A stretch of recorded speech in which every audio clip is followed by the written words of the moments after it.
Welcome to Magnificent Living Today. Are you living a life of optimal health? Do you want to make changes in your life? Do you need help setting and achieving goals?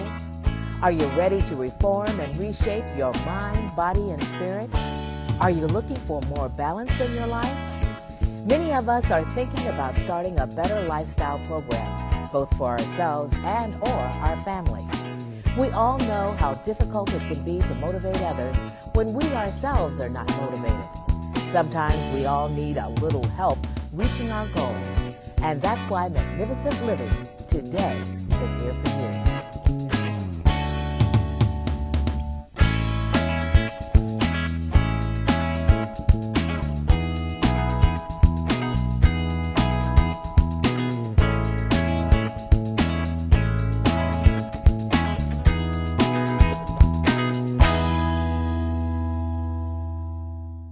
Welcome to Magnificent Living Today. I'm your host, Carl Powell, and I have a lot of show today. So I'm going to really try to get as many things in as I can.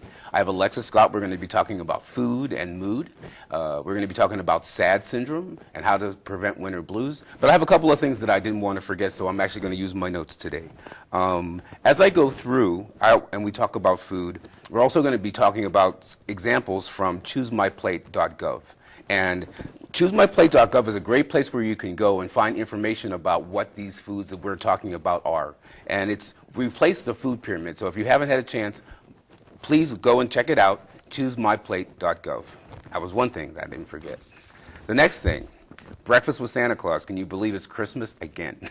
The Women's Club of Laurel every year has a breakfast with Santa Claus. And every year I go and visit. And this year I'm going to actually go and tape and talk to the kids and talk to Santa Claus, so I'm really looking forward to that. The event is on Saturday, December the 3rd. It's at 8 a.m., 9 a.m., 10 a.m., and 11 a.m., so you can choose your hour. You can contact the Women's Club, 301-490-8053. I'll repeat that, 301-490-8053. So please join the Women's Club. It's for adults, it's for kids. It's always a really good time, and they really serve up a good breakfast. I'll be back with Mr. Motivator. Don't go anywhere. I'll be right back.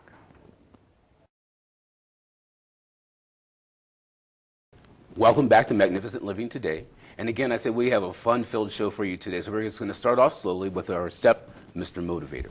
And Mr. Motivator today, I'm actually going to use two of the steps. It's being giving and being forgiving. Because this being the holiday season, it's the time to be giving. But at the same time, we often have a hard time forgiving ourselves for the things that we do as we flow through the holidays. So as we go through the flow, we're going to talk about being giving and forgiving. I have guests here with me today, two that I'm very excited. Alexis has been here last week. Alexis Scott, welcome. Hi, thanks for having me. And Nina Edley, welcome. Thank you. Glad to be here. Yeah, so I'm very excited to have you both here today because we're all into the same thing about taking care of yourself, about being giving, and also being forgiving. So as the winter comes along and there's less light, people come up with a syndrome called SAD. And SAD is seasonal affective disorder, or some people call it the winter blues. What I've learned about the winter blues is that it affects about 6% of the American population severely, and then another 20% to some degree. That means about a quarter of us go through some type of winter blues. So what I'm going to ask you both to help me do is find ways to help people flow through the winter blues. So I'll start with you, Alexis. Well, one of the things that I think would be really helpful is to be more active, even though this time of year makes you inactive because it's cold outside. You go indoors, you know, you're more inside your body, even inner spirit, go more inside your spirit. So when it's cold outside and you want to eat comfort foods, be more active. Keep people around you that are active and have energy. And some people have energy 24/7, doesn't matter you know who they are. But the other piece I think is really important is to be mindful of your thoughts. Your thoughts always manifest what your belief is. So the more you think, okay, it's getting cold outside, here I go, I'm going to go into this mood. Well, if you're thinking that every year, then you're going to have that. So only bears are meant to hibernate. Exactly, exactly. And that's for a good reason. Yeah. So I'd say stay active. Stay active. One of the things, stay active. Sounds like a good plan. Well, in my case, I probably would think about what would be helpful is to think outside of the box, see what it is that you haven't visited lately, try to think of ways that you can help other people. What is it that you can offer them, whether it's advice or to demo or to just to go out and be of company with them. It can help you release what it is that's maybe holding you down or making you blue. And it's like when you reach out to other people, it helps you as well. Yeah, there's a saying that says that you can't help someone else without helping yourself. Yes. Exactly. So when you realize that people are going through the same thing that you are, then you realize that they do need touch, and they need Exactly. conversation, Absolutely. and they need encouragement. Connectedness. Connectedness, yeah. And as you get connected, you start going back. And I always find that the things that keep me most motivated are the things that I know in my life that are my history, that are wonderful. And I go back to those things. So if I find that I'm getting the winter blues, because I'm one of those people, I kind of suffer from it because I came here from Hawaii and it was warm and sunny and wonderful, and I got here on a January day and it was cold and it was freezing. I'll never forget it Great. because I had no coat. And I got here and hibernated in my room for 3 months. I said, I'm just going to wait for it to get warm because there's no way I'm going out there in that cold. But during that period, I caught myself really getting the blues. And when I found myself getting the blues, I did things like take out pictures of places and things that make me happy, things that make me smile. Smiling with my whole face. Because when you get in that kind of frumpy mood and someone says something funny, you go, when you catch yourself not smiling with your whole face, you're not happy. Yeah. No, it's not the whole thing. And it takes more muscles to frown than it does to smile. Yeah. That's true. It does. It takes more muscles to smile. I mean, to smile, to frown, you know, than it does to smile. So, just to piggyback on that, I think that also being in a place of active imagination, like using your creativity. I remember, like, maybe it was last winter before last, when we had that snow that was continuous. My daughter was home for 3 weeks. I thought I was going to just faint. Mommy. It was just like we were both looking at each other. Okay, so now what do we do? But you can catch up on things. You can be creative. You know, we brought out more artsy stuff. We just, you know, we cooked more. I had time to really dialogue and spend quality time with her to catch up on things that I needed to do. So if you kind of think in that realm of staying active, once again, staying mentally active, staying emotionally active, and also think about good foods that help you stay in that place, keep your serotonin levels up, you know? So yeah, there are a lot of things that you can do, I think. What do you think? Well, sure. I mean, with the creativity side, that's definitely something that we use a very small percentage sometimes of what it is because of our everyday hustle bustle, you know, and then we come home, we're exhausted, we don't think beyond. So I found that that was a good time as well, as you were saying, during the thick of the storm. No one could go anywhere. And bringing out the projects, even if you just give a person a phone call that you haven't talked to in a long time, that is just really worth a whole lot to people. And it'll make you feel like, wow, that's all I needed to do, just to touch bases. And sometimes you can start doing things that you know, you put back in the back burner, just thoughts, and bringing them forward and wanting to act on them. It can help you. Yeah. Whenever someone approaches me and they say they're bored, bored is not a word in my vocabulary. No. Because I have so many things. My back burner is so full of stuff. Every time I look back, I'm thinking, just keep looking forward, because I don't even want to know what's back there some days. Exactly. But when I do get that downtime, oh my goodness, am I thankful, because I have, you know, crafting that I want to do, and the things that you never want to do, like filing. Organization. Exactly. Yeah, organization. But, you know, those are the little things that will help you not be sad, is getting better. When you improve, you feel better. A lot of people get sad and then they get fat. And then the fatter they get, the sadder they get. True. I don't know anyone that gets fatter and then gets happier. Exactly, right. Fat and happy, I don't know where that came from, right? People say, oh, she's fat and happy. She might be fat. She might pretend like she's happy, but, you know, being overweight does affect us. We all look at our bodies in the mirror. And we all wake up and we go, okay, there are things that we can fix. But when you start fixing them, then you start to feel better. So you can either spiral up or spiral down. You get a choice in that. And in that case, you also have a time, you should be able to think about things you haven't thought about for yourself that you give yourself enough time to do. So whether it's giving yourself a good facial or, replanning what it is that you like, that you should eat versus what you always eat, just to kind of help to, do a better thing, do something better for you. You can focus on yourself, and that can sometimes switch out whatever else you're feeling blue about or down.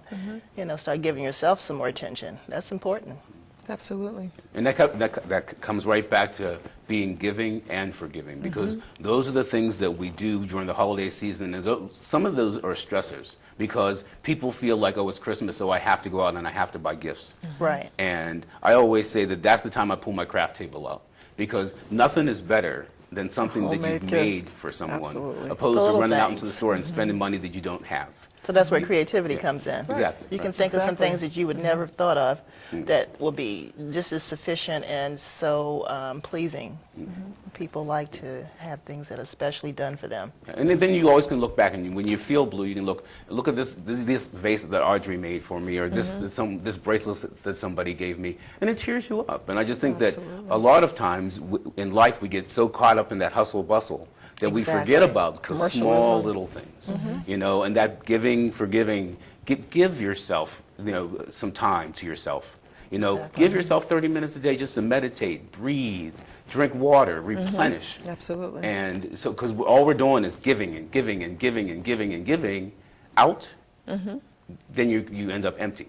And the goal is to give and receive at the same time. Let that be part of your flow. Exactly. But so many people don't know how to receive. And so it's learning how to, receiving comes from forgiving. When you forgive, you can receive. As long as I'm feeling bad about something, then I'm not forgiving myself for it. And someone might tell me how beautiful I look, how much weight I've lost, but until I get to that point, I'm not going to receive that information. When I start to receive the information and I say, okay, I've lost my first 5 pounds, then someone says, gee, you lost your first 5 pounds, and I receive that, what does it do? Makes you feel better. I'm elevated. Increases your mood. Yeah, it does. And I would say, win. just to piggyback on that, also that worthiness piece comes in there, because people don't receive because they don't feel worthy of receiving. So they could be givers, but givers are also can have, it serves them, because some of that could be controlling, when people give, just to give. Some of it can be because they don't have a sense of how to say no. So they give in that sense. So really get into the core of who and what you are when you have to be in that space by yourself too. Right. Being still, because people stay active because they can't be with themselves. Oh, yeah. So, a person like myself and my daughter, I mean, we connect with people, but it's also a really good time to just, when we had that snowstorm is what I'm referring to. But when we had time to just be and be with ourselves, there was a reconnection. There was a reconnection between her and I, and also just the whole spiritual piece is there too, of doing something for yourself, like what you were talking about, doing facials, doing our toes, teaching her how to make stuff in the kitchen for beauty, just some oatmeal and honey, or just any little thing like that, just to keep it moving. And then keep the television off. Yeah. I'm trying to keep the television off, keep her from turning it on, just to be with herself as a, a preteen. So, yeah, worthiness is And a lot of people walk right into the house, and the first thing they do is they turn on that television, because as long as there's noise, they don't have to get quiet and think about what's really going on. Exactly. And I had that habit for years. I came home from work, and the first thing I did was turn on the television. But what I started to feel was that negative energy that I was pulling in. And I have to say that when I started doing this program, the reason that I did it is I had my hip replaced, and I was home and I was watching television. And one of the things that I didn't know is Jerry Springer is still on. I thought for sure that people had to be done with that by now. And so there I was one day flipping through the channels, and Jerry Springer comes on. I'm thinking, this must be a repeat, right? And of course it's not. It's live. Exactly. Jerry Springer, and people are still going through that nonsense. Right. So then I started watching Housewives, and Housewives of everywhere I went were just, one housewife was more negative than the other. And I thought, there has got to be something positive on television. And I flipped through, and for the longest time I could not find positive television. Now we can watch OWN. So if Exactly. we OWN is a need good one. to be cheered up. Or Varia. Varia is a good one, too. Oprah will do it for Yes, you. Oprah will definitely do it. Okay, we're going to take a little break right here. And when we come back, we're going to talk about how food affects your mood. Don't go anywhere. We're going to be right back.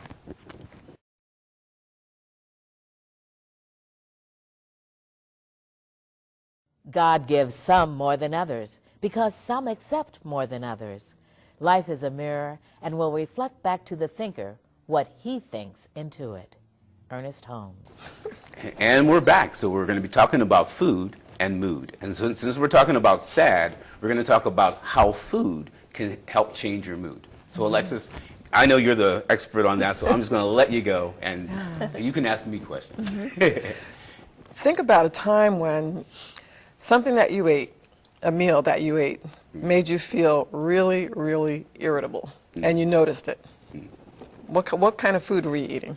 Usually junk food. Okay, like processed junk food or, at McDonald's, what kind of junk It usually happens to me when I go someplace where you have no other option. Right. And I'll know that I don't want to eat those French fries and that candy that's sitting up there, but that's all that's available.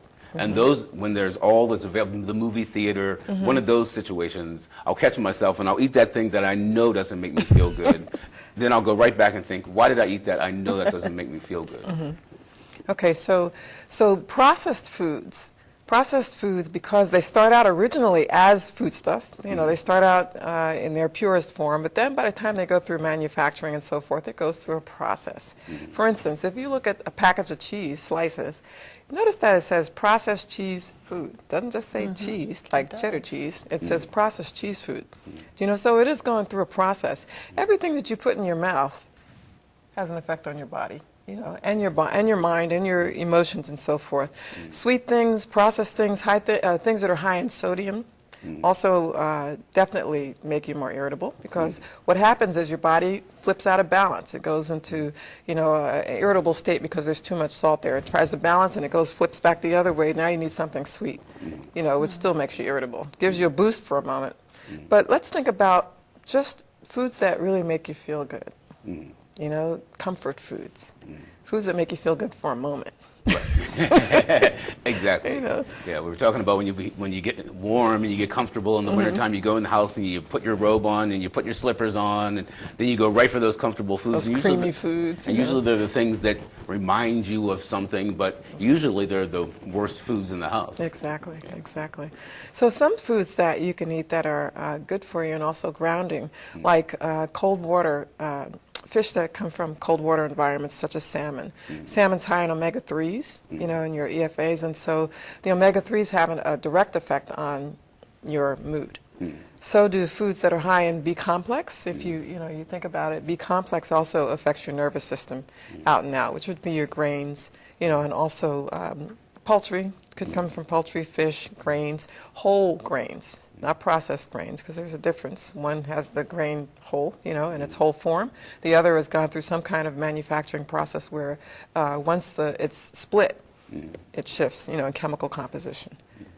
So, for instance, what would you say is a really good food to eat if you wanted to stay grounded? You're in a situation where you're going to be nervous, and just think of some foods that you think that you can eat, and I'll share some with you where you'd feel more grounded. I think probably plants that come from the ground, so probably root Absolutely. type vegetables. Yep. Whole wheat, whole grains, because they come naturally from the earth. And I think that you kind of pointed this out to me, that if I just think about it as being what comes from the ground that will keep me grounded. Right. And I think that was really something that will always stick in my head. It comes from the ground, and it'll help keep me grounded. Right. And root vegetables are huge right now. This is the season for root vegetables. So this is the time to do your turnips and beets and squashes, squashes, butternut squash, acorn squash, wonderful in soups. They're really good. You can, sweet potatoes. And these are also foods that can take the place of sweets. Right. Because one of the ways that you can get away from eating so many sweets is to eat sweet vegetables.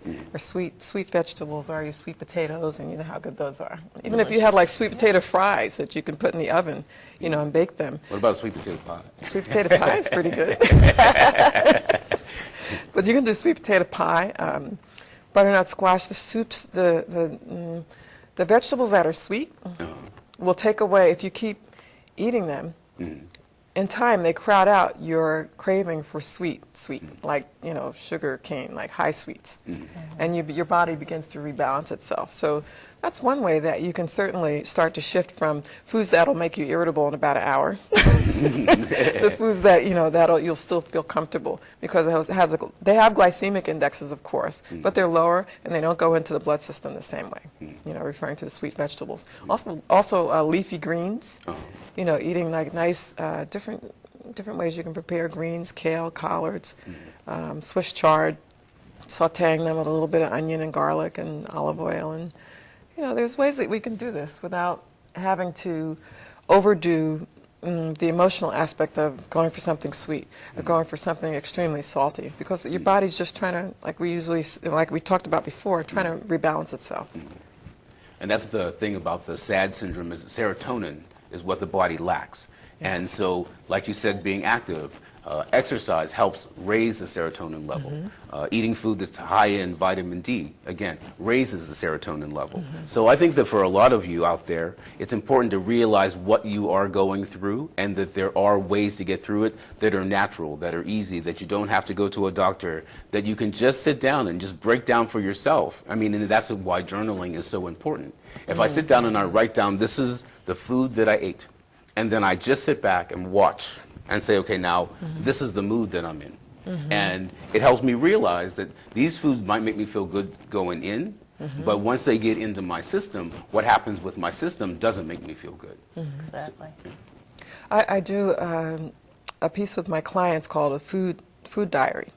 And what I have them do for 7 days, I give them this chart where they write down the food that they ate, 2 hours later what they felt like, and then the energy. Did it sustain their energy? Did they feel cranky? Did they crash? And you would be amazed at the difference that this makes in terms of trying to put together a menu, you know, of what really is going to sustain you. What's going to sustain you throughout the day? If you just have, you know, a bagel and coffee in the morning, and then by 10 o'clock you have to go to that machine to get that, you know, that boost. However, if you were to do something like oatmeal and then a smoothie with, you know, protein powder or something like that in it, you'll find that you'll get through the day, because the carbs and the protein, first of all, the carbs are complex, so they're going to sustain your energy longer. You know, and then you have the protein from the shake. So your body breaks it down. It's harder for it to break down, so that means you're going to have sustained energy. You know, and what's your mood like? Were you even keeled? Were you cranky? You know? So it's a good thing to journal. You know, I definitely agree with that. A very good thing to journal. You know, and keep it simple. Keep it simple. Keep it simple. I know that there's a lot of goodies that I love. I have a real bad sweet tooth, and I realized that, you know, you don't always have to have all those things to make you happy. I mean, sometimes it's just feeling good, like you said, feeling good after you. So I know if I do oatmeal and I can put my cinnamon in it, I'm going to be happy. Just oatmeal by itself, just get through. So if I can add some spices and flavors to things that are not, as, you know, the normal comfort foods, that makes me feel like it's work. You know, I can then work with it better. Fruits and salads. I usually don't have any repercussion after those, but a big thing of popcorn with butter, later on I'm feeling pretty nauseous. So it's important to put the right things in your body, or either to try to buffer out, you know, and then volume control if it's, you know. I think, and also making foods that look good, because colorful foods make you feel happy. Appealing, sure. I was telling you, I created a spinach salad, berries, and just because the strawberries are there and it's kind of fruity and just sweet enough that it makes me feel like I've kind of had a dessert. Yet at the same time, I've really taken in something nutritious, that's nutritious for my body. That's a whole food. So. The other connection to food mood is to understand that the serotonin is also created in the gut. So your digestive tract needs to really be on point, you know, and one of the ways that you can do that is fresh pineapple, You know, apples. You know, apples are what's in season. Try to eat with what's in season because pineapples don't grow here. Even though they do have bromelain in them, which is, you know, I think we talked about bromelain before. It's an enzyme and anti-inflammatory, but it's naturally occurring in pineapple. But apples would be superb right now. Right. You know, because they're out, that's what's in season, apples and pears, and they have an enzyme activity that helps, you know, your body digest food. So the other piece is to not, again, drink while you're eating because it interferes with the digestive tract, you know, with the process of digestion. So coming back to the serotonin, if you can keep your gut in shape, because that's somewhere where the serotonin is actually produced as well, that's also helpful. In addition to adaptogens, stress adaptogens, and there's superfoods like maca is a stress adaptogen, holy basil is an herb, that's a stress adaptogen. Adaptogens, what they'll do is they'll help the serotonin levels increase. They cut off the cortisol before it affects the parasympathetic system and the organs.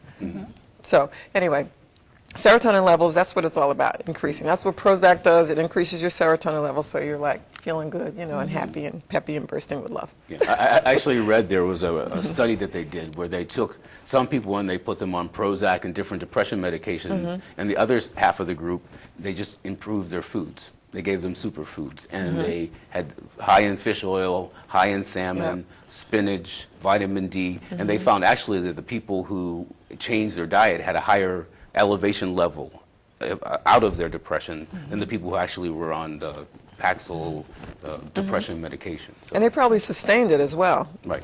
You know, they probably sustained it. So there's always a natural way to do it. There really is. You just have to do the work. You got to do the work. You got to make the choice and do the work. Make the commitment. With that said, no. Make a commitment to Make change a commitment, your food. Yeah, exactly, to change. Okay, well, we're going to take a break right here, and when we come back, we're going to talk about the beauty of massage and why massage is so wonderful for you. And I'm actually going to get a chair massage while Alexis does the talking. So I'm going to chill out. Don't go anywhere. We're going to be right back. Musical chairs. Just another missing chair. It vanished when the music stopped. Just a minute ago it was there. Now, somehow, it is not.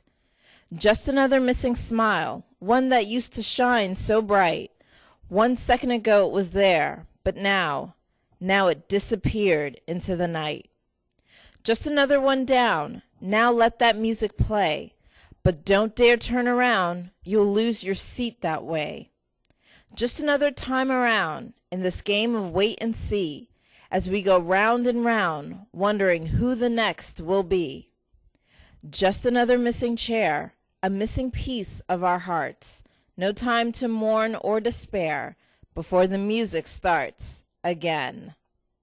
Welcome back to Magnificent Living Today. And now is my favorite part of the show. I'm actually going to get a massage, and Alexis is going to do the questions. So we're back. Nina's going to do the massage. Alexis is asking questions, and I am relaxing. So go on. The age-old art of massage. This is Nina, and Nina's going to be giving Carl a wonderful massage. One of the things that we think of when we think of massage is that relaxation. Do you know, one of the best ways to increase your serotonin levels is to relax. So Nina's going to start. She's going to start with one of the places that all of us hold our tension. We all hold our tension in our traps, the area that is between the ears and the shoulders, or the shoulder blades. It's usually where we hold a lot of tension because we tend to, if you notice, we have our shoulders up. When we're tense about something, we don't even realize it. But massage lends a lot to just being able to be still and reconnect with yourself. And I wish I was in that massage chair. And Exactly. And it also is self-empowering. Do you know, self-empowering? Think about people that are never touched, or babies that are never touched. Human touch is so, so very important to us. And one of the ways that you can reconnect and do that is through massage. Now, a lot of times people think that massage is something that is a luxury. It's not a luxury anymore. Once you have one, and you have it once a month or once every couple of months, if you start, it's a very hard habit to release. So we would suggest, how often would you suggest getting a massage?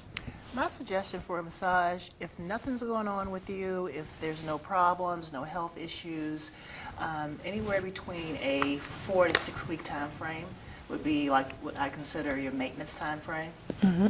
For me, I love massages. I would get one every week, every other day, whenever it's available. So if you can do it 4 to 6 weeks, that's wonderful. There's a lot of places now that offer massage, even a place called Massage Envy, where you can get massages for $49. They're so prevalent now. There was a time when I remember when I went to the Baltimore School of Massage back in '97, massage therapy, they used to call massage therapists masseuses, and we don't exactly like that name. We kind of want to stay away from the masseuse title. Exactly. And why is that? Because there's a conflict between a massage therapist and a happy ending kind of massage. Yes. And this is not that, obviously. I'm going to be happy at the end. You'll be happy, but it'll be in a more professional setting. Exactly. So it's gone through many transitions since its inception. It's culturally diverse. It's across centuries. It's across cultures. And here in this country, maybe about 15, 20 years ago, they didn't really have regulations for massage. And then over maybe the last, 10, 11, 12 years maybe, you have a national association now. There's statewide associations that want to ensure that people are getting certified massage therapists for their own protection, and also so that it's regulated. Right, it's nationally certified. It's also governed through the Board of Chiropractors. Absolutely. State of So Maryland. there's a whole lot of backing and relax, a whole lot of backing that is now added to this whole process. And that's just to make it a professional job. If it's not done professionally, then again, people have that concept of, Then that's when you're the masseuse masseuse. therapist. Not Exactly. to say that you can't be trained as a, but you go through all the different segments of professional training. You get to learn a lot more about the human body than we ever would have imagined, and how to safely work with people. To make a long story short. Some of the benefits of massage include increasing circulation.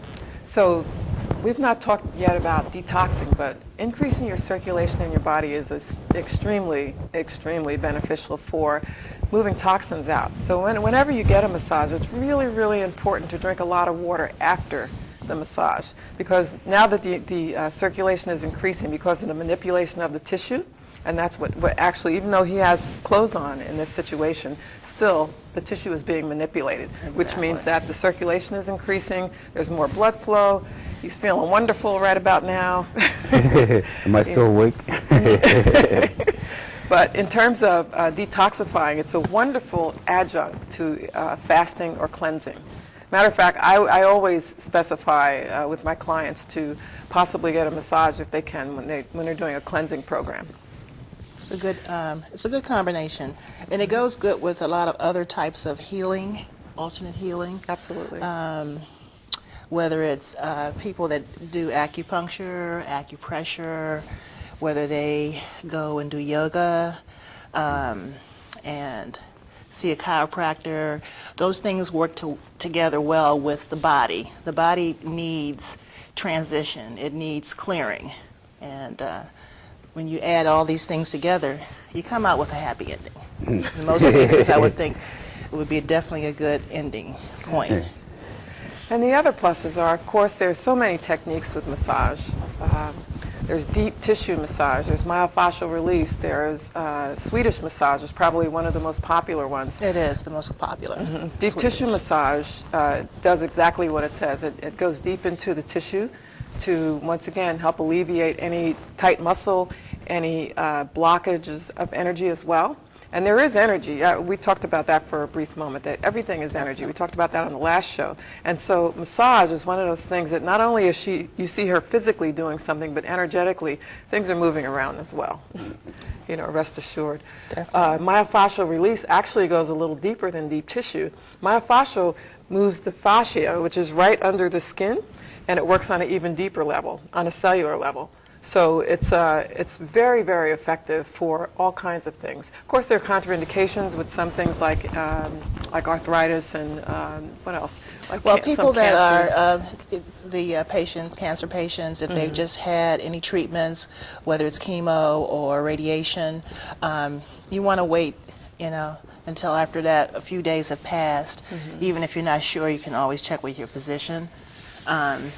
Things that are flared up, things that are localized to the skin, different types of conditions, or a real bad case of like a breakout, a rash.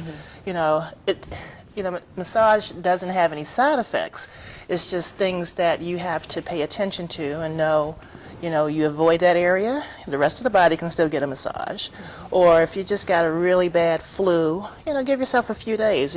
More likely you're not going to want to go out anyway, but there's so many more things that massage is good for than it's not. Definitely. Absolutely.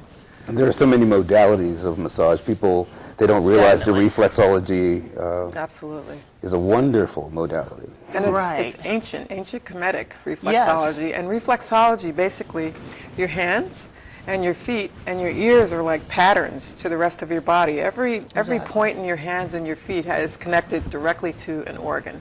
And so when those are manipulated, it works directly on the organ. It's fascinating. It helps to send that energy through the reflexes of the body. If you look at a grid, like from a Chinese point of view, we have lines that run from the top of our heads down to the bottom of our feet, in between each toe, and down the arms, down in between the fingers.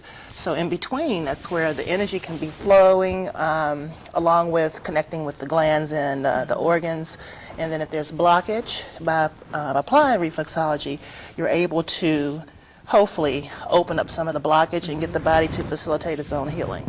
And that's the real point of any of these types of modalities, is to help the body facilitate healing and to restore, rejuvenate, all those wonderful things, improve your circulation, blood flow, muscle tone, improvement, just detoxifying and de-stressing, which is a huge thing. And so many medical conditions that it can support. It's just wonderful. Sports-related injuries, so great for those. Definitely sports Definitely related. sports. Sports related. And there are specific massage therapists that specialize in sports massage. Yes. That work at the games. And so it's not just the football players and so forth, but you can go, if you're Exactly. highly athletic, you can go to a massage therapist that specializes in sports massage. And they work with specific muscles and so forth. Even breaking down scar tissue. Absolutely. Scar tissue, that's right. Scar tissue. And it's interesting with scar tissue, too. Say, for instance, you've got a scar that is over a joint. Massage can actually, if it's done correctly and consistently, can allow more mobility between, where the joint is and so forth. So it's an excellent modality, and it's something that you should really incorporate in your monthly repertoire of what to do Things to to make do you for feel yourself. better. Definitely. The way that I met Nina is I went to get a massage, and what caught me by surprise is that I had my hip replaced, and I had never allowed anyone else to touch that, or I wouldn't even touch it myself. So when she because it was ugly, I look at the scar and I think, I don't want to touch it. And she went right in there and started working on it. And the next day, I was walking like I was 8 years old. I was like, oh, right. It's a wonderful thing. It's, like that story versus so many more stories. It is just the best when people come back and tell you how they were helped.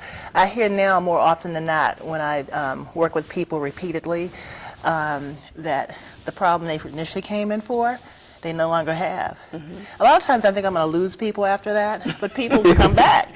They come back because they want the rest of what they're getting. Absolutely. And that's that whole therapeutic touch, reset, pick the body up, so to speak. It offers all those things. For the most part, I haven't seen too many people that walk out and say, okay, I feel awful now, and I don't really ever get anything that, in reverse of what people came in originally for. They may, I guess at the most or least, they may not give you a lot of feedback, But I think overall, just because I've been connected with so many people, there's something inside that feels better of their body. Can you tell me can you share with the audience some of the Different techniques that you're techniques? using? Oh, okay. So most of what I've been doing is like a combination of Swedish style. Swedish style is your long strokes, overhand strokes, you know, some circular motion. The fists can be soft fists. It can be a real heavy fist, which will take you into more of a deep tissue. This with the elbow is a deep tissue style move. And Tapotment, yeah, Tapotment is just Tapotment, but it can still be incorporated with deep tissue because you can really get in and get the drum beat going. But it helps with circulation and picking that body up. The myofascial, yeah, myofascial is more concentrated with usually thumbs. You're taking and pushing into the tissue and just waiting for the muscle to release. And you can go further and further into the tissue, stay in an area so that you can finally get, you know, the results you're looking for, that release. And then we have a lot of other type of modalities. Reflexology, of course, is with the hands and feet. I mean, with the hands, just to give you an idea, you can, you know, after you've wakened up the hand and loosened up the tissue, you then start with the technique of thumb walking. They call it caterpillar walking, thumb walking. And the reason we do that is because hands and feet have tons and tons of nerve endings, and this is a way to try to capture and break down and get into sending up that energy flow that we need to. There's a lot of different techniques. People can design their massage the way they want. They can ask for some deep Swedish, some deep tissue. Then you get more into the specialty people that do energy work.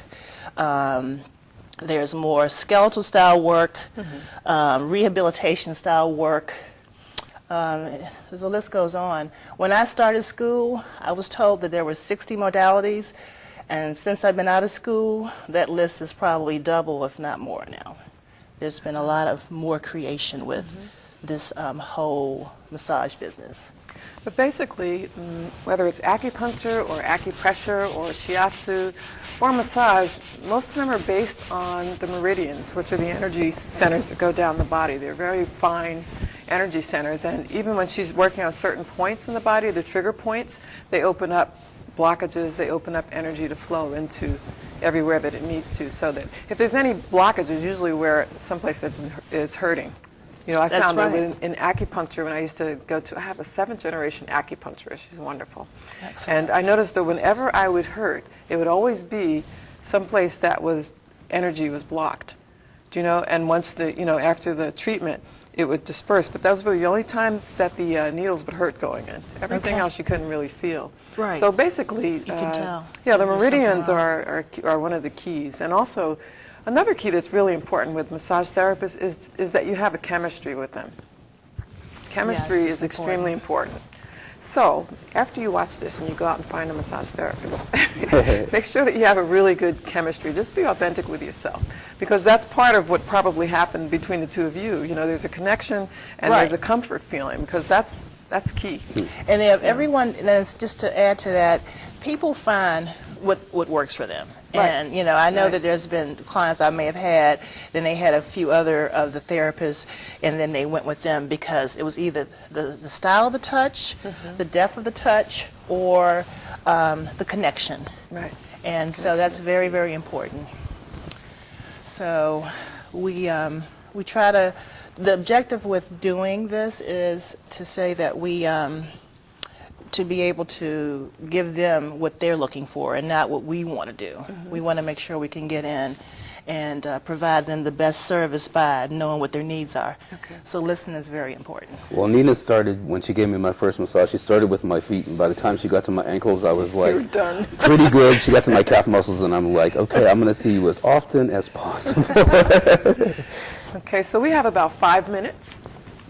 Is there anything else that you want to share with us about massage that you can tell our community that would encourage them, besides me saying, please do it, you'll feel wonderful? What do you think? As far as encouragement and what I would offer is to just know that Every massage session does count. Always think of this as another way to improve you, to know that it doesn't require any medical intervention, any real, taking you out of a comfort zone. It has all the wonderful benefits. So if you stop and think about, okay, I need another way to detoxify myself. I need another way to improve my muscle tone. I need to give my body a treat after I work out really hard. I have an emotional situation. Things are going down, down, down. Come give yourself a lift. Come and see what it's all about if you've never tried it. Don't be afraid of touch. Touch is excellent. We handle ourselves in such a professional way. You forget about whatever your hang-ups are after you tried it for the first time, and I welcome you. Come and try it out. Well, the one thing I have to say is when I went to Nina, different than any therapist that I've gone to before, she said, undress to your comfort level. Right. And It's very important. yeah, yes. and because a lot of people think, oh, I have to be naked. Well, I jumped out of all of my clothes. I was like, oh, right. Of course, because I've done massage many times. But if you're not comfortable yet, you can just strip down to your comfort level. So it's And not whatever it is. it could just be this. Exactly. If I've had people before, they got on the table, I came back, they still had their clothes on. So I just worked through it. It's like, okay, I can do it whichever you feel best, because this is your session. So that's very important, is to establish the comfort level. Absolutely. Definitely a connection. Definitely so. Okay, well, I think that I'm comforted out of here. So we're going to take a little break, and I'll be back. This is what we want to We're hear. going to be right back. One isn't necessarily born with courage, but one is born with potential. Without courage, we cannot practice any other virtue with consistency. We can't be true, merciful, generous, or honest. Maya Angelou. Welcome back to Magnificent Living Today, and wow, am I relaxed. Yes. How do I Totally finish different. the show? I want to start by thanking you both for being here. And I think that we've touched on a lot of really good things about giving, receiving, and being forgiving. And as you were doing the massage, you made a comment about energy. And I talked to a chiropractor friend of mine, Marcia Levi, and we were talking about a girl who had been in a car accident. And she said that someone had rear-ended her. And Marcia said to her simply, the energy never is destroyed, it's only transferred. Exactly. And as you were sitting there and you were doing that, I was realizing that that's exactly what was happening. As you talked about it, that energy was transferring into my body and making me feel different. And as I allowed that energy to come in, because when we talked about, now look, I can barely talk, It's okay. We we talked about that connection between you and your therapist. Yes. Yeah, it's the same relationship you want to have with your yoga instructor and with your hairdresser, because those are the people that make you feel good. That's exactly and that's right. what it's all about. We're all out there to connect. Exactly. And just like getting a new haircut, a massage makes you feel new, better, and helps fight those blues, that sad syndrome. That's And another way. as we go through the winter months, for all of us, it's a kind of a sad time because there are the holidays, and as each one goes away, you look forward to Thanksgiving, and you see your whole family, and then that's over, and then you roll right through, and the next thing you know, it's Christmas, and then with all the hustle bustle, we forget to be giving to ourselves and just about relaxing, and then, like you said, you're like, Merry Christmas, Thanksgiving was such a wonderful time, but I find that as Christmas starts to approach, my tension level just Sure. goes up, up, up, Increases. up, up. Where Thanksgiving, I can sail right across. By Christmas time, my stress level is elevated this high. And then I was also thinking about the benefit of the chair massage. The beauty is that really you could have a chair massage party for your friends. Yep. That's true. So when you're thinking about being giving, you could say, okay, we're all going to come over and have a girlfriend's night out, and you're going to all hang out, maybe drink a couple of bottles of wine, because it's okay. I mean, it's not that serious. Right. Different than getting a full body hour massage. And then you get up and leave or something. Right. You can go driving. If Right. you just kind of commune together, and people, I think they discount certain things, like the chair, for instance, and that was one of the things I didn't get a chance to mention. How important, how much more you can still benefit from something just that simple, not undressed. 10 minutes. 20 minutes is really great, but 10 minutes, I've done so many on the job and commercial visits to offices, and it's just amazing how people can feel in a 10-minute time frame. Just letting you give them that time to relax, first of all, sit in a position that makes their body stretch, and just relax is very important. It helps to pick them up. I still feel like that. You still have that. You're still kind of in between zones. Exactly. I also good. feel that to piggyback on what you said, it's really important to that forgiveness piece is one of the keys.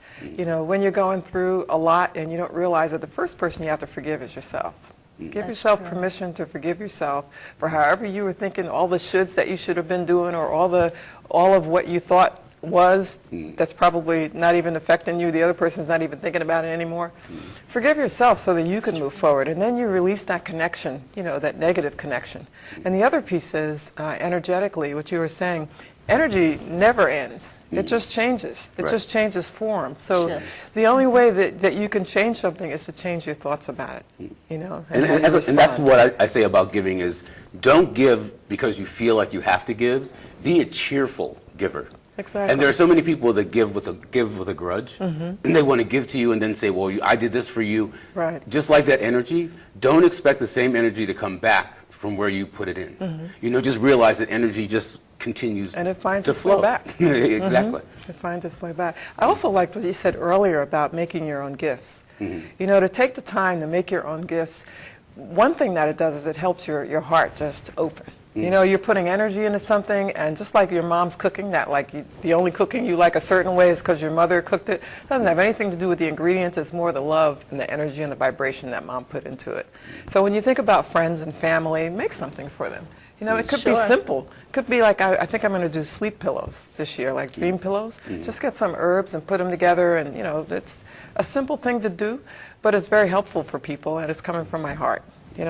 Exactly. Quite simple. It's important. It's important to think of simple things, and because we get too crowded with commercial and all the advertisements and the way people market things, when you can come right back to reality and home and say, okay, let's do something that I haven't done in a while, and people, when they see you've done your work, that's more appreciative than you go down to Macy's and get them a gift card or something. Right.